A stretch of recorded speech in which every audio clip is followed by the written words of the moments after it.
C'est le jour où la planète dit stop. Depuis aujourd'hui et jusqu'à la fin de l'année, elle va vivre à crédit. En clair, les humains ont consommé en seulement 8 mois la totalité des ressources que la planète peut renouveler en 1 an. Au fil du temps, cette date fatidique survient de plus en plus tôt dans l'année.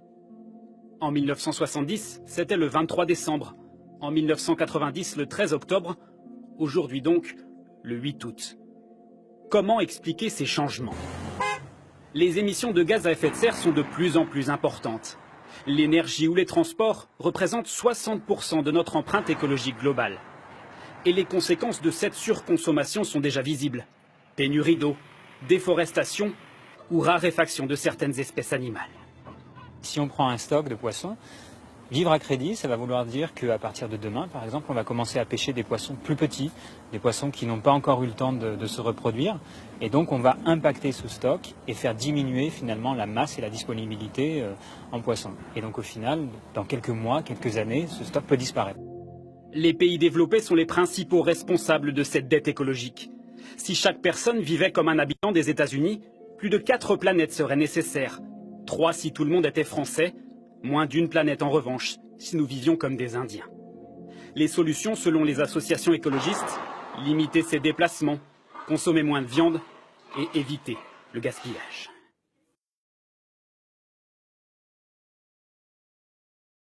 Alors vivre à crédit écologique, ça veut dire que vous consommez aujourd'hui quelque chose pour lequel vous allez payer les conséquences demain. Et c'est toute proportion gardée, je pourrais me limiter à ça, c'est un peu comme si au lieu que le tabac tue le fumeur, il tue son enfant. En gros, vous fumez, c'est votre gosse qui attrape le cancer. Alors ça existe avec le tabagisme passif, mais dans notre affaire à nous, c'est pire que ça. C'est vous fumez et votre gosse attrape le cancer, même s'il n'a jamais été en contact avec votre fumée de cigarette. Où je vis au crédit de la vie de mes enfants, puisque je prélève moi quelque chose dont ils vont eux supporter les conséquences.